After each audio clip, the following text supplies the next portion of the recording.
Assalamu alaikum 10th class. I hope you all are doing well. We are going to start our next topic, interconversion of matter and energy. बेटे आपको नाम से ही अंदाज़ा हो रहा है कि इंटर कन्वर्जन का क्या मतलब है कि एक दूसरे में कन्वर्ट हो जाना, एक दूसरे में तब्दील हो जाना। मैटर और एनर्जी का एक दूसरे में तब्दील हो जाना।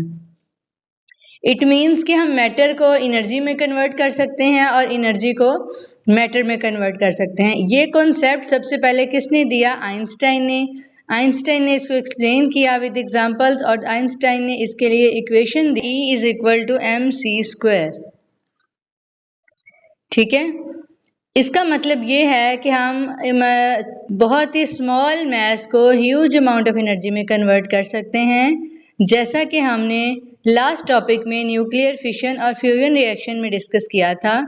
इसी तरह अगर हमने एनर्जी को मैटर में कन्वर्ट करना है तो हमें उसके लिए क्या करना पड़ेगा? हमें पार्टिकल एक्सेलरेटर्स यूज़ करने पड़ेंगे, हाई एनर्जी फोटॉन्स यूज़ करने पड़ेंगे, एंटी पार्टिकल पेयर यूज़ करने पड़ेंगे, जिस फिनोमिना को हम पेयर प्रोडक्शन भी कहते हैं। ठीक है, अगर आपसे पूछा जाए कि हमने एनर्जी को मैटर में कन्वर्ट करना है तो उसके लिए कौन कौन सी कंडीशन होंगी? पार्टिकल एक्सेलरेटर चाहिए होगा, हाई एनर्जी फोटॉन चाहिए होंगे और एंटी पार्टिकल पेयर चाहिए होंगे, तो हम एनर्जी को मैटर में ट्रांसफॉर्म कर सकते हैं।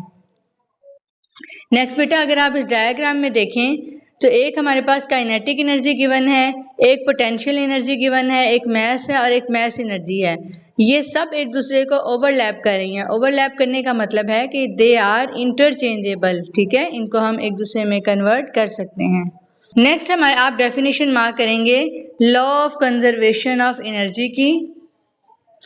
Total energy including mass energy remain constant in an isolated system. ठीक है, किसी भी आइसोलेटेड सिस्टम की जो टोटल मैस एनर्जी होती है वो हमेशा कांस्टेंट रहती है, वो चेंज नहीं होती। यानी कि रिएक्शन से पहले और रिएक्शन के बाद टोटल एनर्जी हमेशा सेम रहती है। थ्योरेटिकली बेटा अगर हम देखें तो एक single gram of matter can be converted into enough energy to power a city for days. ठीक है, एक शहर को कई दिन के लिए अगर हमने एनर्जी प्रोवाइड करनी है तो वो सिंगल ग्राम ऑफ मैटर से भी हम इतनी एनर्जी जनरेट कर सकते हैं जो उसके लिए इनफ होगी। ठीक है, नेक्स्ट बेटा देखिए Einstein equation and Einstein energy calculation, कि आइंस्टाइन ने जो एनर्जी दी थी उससे हम एनर्जी किस तरह कैलकुलेट कर सकते हैं। सबसे पहले तो हमारे पास फॉर्मूला क्या है? E = mc²। ठीक है, E stands for energy, M stands for mass and C stands for speed of light, that is 3 × 10⁻⁸ meter/second। Next बेटा आप यहाँ पे डेफिनेशन मार्क करेंगे मैस डिफेक्ट की। ठीक है, यहाँ से आप स्टार्ट करेंगे। In nuclear reactions the total mass of the product is slightly less than the mass of reactant. This missing mass is called the mass defect. आपको याद होगा कि हमने फिशन रिएक्शन में भी डिस्कस किया था कि प्रोडक्ट का जो मैस होता है वो रिएक्टेंट के मैस से थोड़ा सा कम होता है। तो ये जो मैस थोड़ा सा कम है इसको हम बोलेंगे मैस डिफेक्ट और इसको शो करेंगे डेल्टा एम से। ठीक है, अब हमारे पास यहाँ पे डेल्टा एम की वैल्यू गिवन है 1 × 10⁻⁴। ठीक है, अब अगर हम अपनी आइंस्टाइन की इक्वेशन में वैल्यूज़ को पुट करें, डेल्टा एम की वैल्यू पुट की, सी हमें पता है स्पीड ऑफ लाइट कितनी होती है 3 × 10⁸ meter/second। इसका स्क्वायर ले लेंगे क्योंकि सी का स्क्वायर है। इन दोनों को जब हम आपस में मल्टीप्लाई करेंगे तो जो टोटल एनर्जी हमारे पास आ रही है वो आ रही है 9 × 10⁻12 जूल। ठीक है, ये हमने आइंस्टाइन की इक्वेशन को यूज़ करते हुए एनर्जी को कैलकुलेट किया है कि रिएक्शन के दौरान जो एनर्जी रिलीज हो रही है वो कितनी है। नेक्स्ट बेटे हमारे पास एक स्केल गिवन है जिसको हम बोलते हैं यूनिफॉर्म मैस स्केल। इसको हमने प्रीवियस लेक्चर में भी डिस्कस किया था, जिसको हमने एटॉमिक मैस यूनिट कहा था। ठीक है, यूनिफॉर्म मैस स्केल को एटॉमिक मैस यूनिट भी कहा जाता है और इसको स्मॉल लेटर u से रिप्रेजेंट किया जाता है। अब अगर हम देखें कि 1 U किसके इक्वल होता है 1/12 the mass of carbon 12 atom. ठीक है, कार्बन का जो आइसोटॉप 12 है उसका 12वां हिस्सा अगर हम ले लें तो वो हमारे पास 1 U के इक्वल होता है और उसकी क्वांटिटी कितनी होती है 1.66605 मल्टीप्लाई 10⁻⁻27 kg। ये भी बेटा आप MCQ के लिए अच्छी तरह याद रखेंगे कि 1 U is equal to how many kgs। Next बेटा एग्जाम्पल 20.3 हम डिस्कस करेंगे।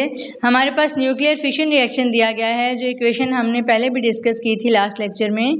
यूरेनियम 235 पे जब न्यूट्रॉन की बम्बार्डमेंट करवाई जाती है तो वो 2 न्यूक्लियाई में कन्वर्ट हो जाता है, बेरियम और क्रिप्टॉन में, ठीक है, और साथ 3 न्यूट्रॉन रिलीज होते हैं and a large amount of energy is release. That energy is 931.5 mega electron volt होती है, ठीक है।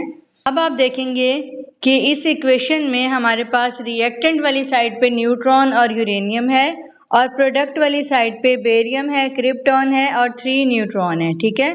तो हम क्या करेंगे, हम रिएक्टेंट के मास को भी ऐड करेंगे, प्रोडक्ट के मास को भी ऐड करेंगे, उन दोनों मैसेज का डिफरेंस ले लेंगे तो हमारे पास मास डिफेक्ट की क्वांटिटी आ जाएगी। उस डिफेक्ट की क्वांटिटी को फिर हम अपनी एनर्जी से मल्टीप्लाई कर लेंगे तो हमारे पास टोटल एनर्जी आ जाएगी जो न्यूक्लियर फिशन रिएक्शन में रिलीज हुई है। सबसे पहले देखें, यूरेनियम का मास गिवन है 235.04 और उसके बाद न्यूट्रॉन का मास गिवन है, बेरियम का मास गिवन है, क्रिप्टॉन का मास गिवन है और 3 न्यूट्रॉन। एक न्यूट्रॉन के मास को हम 3 से मल्टीप्लाई कर देंगे तो हमारे पास 3 न्यूट्रॉन्स का मास आ जाएगा। अब मास डिफेक्ट फाइंड करने के लिए हमने पहले रिएक्टेंट के मास को ऐड किया, फिर प्रोडक्ट के मास को ऐड किया, फिर उन दोनों का हमने डिफरेंस ले लिया। जब हम इनका डिफरेंस ले लेंगे तो हमारे पास आंसर आएगा 0.1859 U, ठीक है। मास डिफेक्ट आ गया। एक दफ़ा दोबारा बेटे इसको देखें, मास डिफेक्ट को फाइंड करने का क्या फार्मूला है कि आपने रिएक्टेंट के मास को ऐड कर लेना है और प्रोडक्ट के मास को ऐड कर लेना है, उन दोनों का जो आंसर आएगा उसका आप डिफरेंस ले लेंगे तो हमारे पास मास डिफेक्ट आ जाएगा। उसके बाद हमने एनर्जी कैलकुलेट करनी है तो हम फार्मूला में मास डिफेक्ट को इस रिएक्शन के दौरान जितनी एनर्जी रिलीज हुई है उससे मल्टीप्लाई करेंगे तो total required energy is 173.2 mega electron volt. Okay 10th class, Allah Hafiz, we will meet in the next lecture inshallah.